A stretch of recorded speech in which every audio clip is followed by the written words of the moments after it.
Как проходит чистка кондиционера? Посмотрите, что было до и на результат после. Начинаем с того, что раскручиваем внутренний блок. Снимаем корпус, надеваем защитный чехол, обрабатываем специализированной химией и промываем все детали внутреннего блока под высоким давлением. Пыль с фильтров также смываем высоким давлением. И переходим к очистке внешнего блока.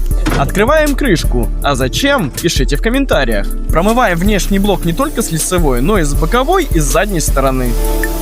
Звоните в Центр климата по телефону 1440, подготовим ваш кондиционер к жаре.